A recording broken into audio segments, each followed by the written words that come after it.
What's up, YouTube? Today we're looking at something that you cannot get. It's unobtainium. It's actually not. It's just, it's just what do they call discontinued? I can't give you a link of where to go to get this because the link does not exist. That being said, some of the, if you've been around a little bit, you've probably discovered this already. That's nice. This is leather.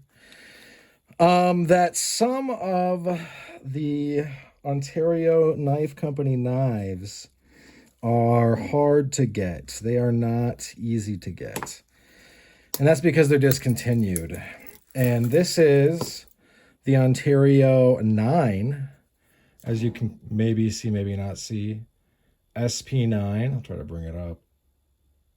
Yeah, there's the SP9.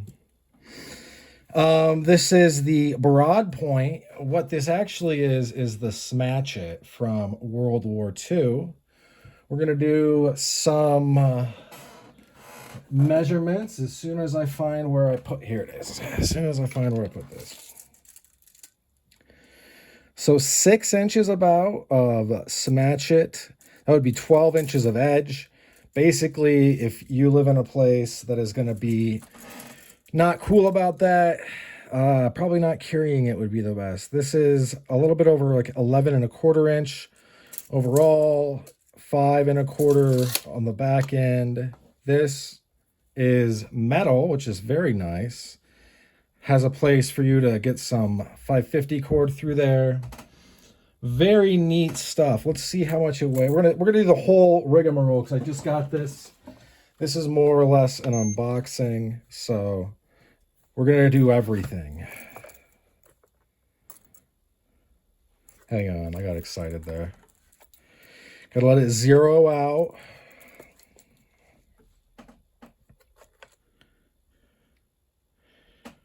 A little over 14. Gotcha. The knife alone is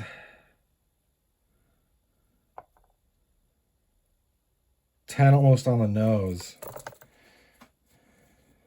There you go. There you go. As you can see, this is a pretty nice sheath. I think I got this from an estate.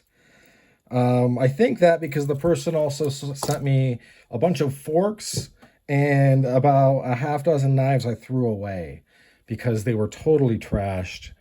It looked like they got them out of probably not an estate, maybe like one of those weird, you see the shows for them. They're like, people pick, they go through stuff.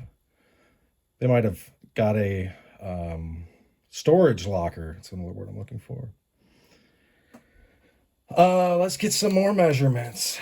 At the broadest point, this is 1 and not 3. It's about 1 and 1, 2, 3, 4, 5, 6, 7, 8, 9, 10. 10/16, I think. Yeah, I think.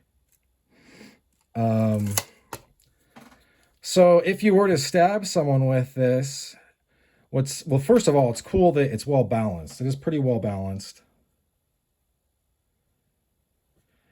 Not only can you stab like this,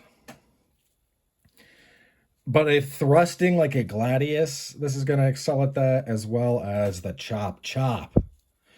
And right now, besides this, if you don't want this, you are looking at a cold steel, I think Shanghai or Shangri-La. La Wang, I don't know. And Cold Steel has one. If you go to Google, type in Smatchet, SMA. It's like hatchet, but with SM on the front, okay? I wanted this because I wanted a US one. You're also going to see Condor knives come up, and they're not made in the US, obviously. And also the one that they have, the African bush knife, is probably a little larger than this, and the sheath doesn't have a clip. It's one of those that you cinch into your belt, which they say is like the natives love this. And it's like, I don't love it though. I want something. I mean, do the natives run around naked? Like they have a belt, right? Have the natives tried regular belts, sheaths? And I'm not being a smart, I'm not going to be racist. Like, this is an actual thing Condor says. So I don't know what the deal is with Condor. I have a hard time understanding what Condor wants to be a lot of the time, where their market is, if they're trying to move into the US market for real or not. But in any event, what is nice about this is going to cause catastrophic damage in your target. This is either 1095 or 1075. I realize everybody's always like, don't want 1095. I want 1075 in big knives. Hopefully it's 1075. 1075 is saw steel. It's not as good as Swedish saw steel, 1085, or also known as ADCR2V, but it's pretty good. And if you were to gladius thrust this into someone's belly, they would likely die because you would, I mean, as long as it wasn't, they would get lucky, let's put it this way, if you didn't hit their liver. Because even if you were to thrust up through the stomach and, if the person is facing you, you're going in this way, you're probably going to nick their liver. They're going to bleed out in like no time. The liver shots are fatal with knives. In boxing, they're like KOs, famously or infamously. Shot to the chin, your head, your brain stops working, your body keeps going. Shot to the liver, your body stops working, your brain keeps going. And if you've ever taken a bad liver shot, and I have, it's awful. It's one of the worst feelings ever. I've also taken bad headshots. Those are less fun. They hurt less, though. They hurt way less. Liver shots are like just ridiculous. Anyway, yeah, this thing is great. I'm glad I got it on the bay. That's why I watch the bays for stuff like this.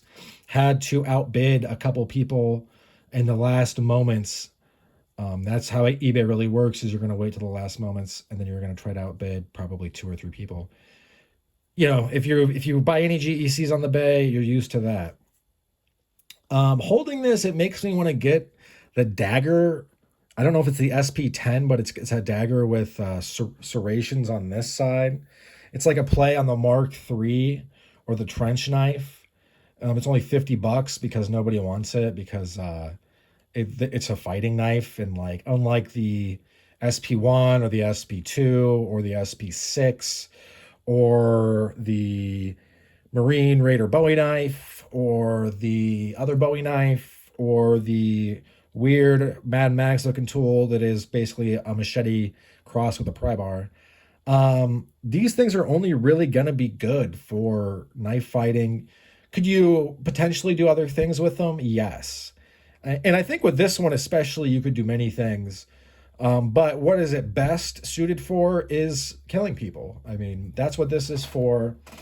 And in World War II, if you were to go back and look after you typed in Smatchet, you would see men, ready to kill each other with these.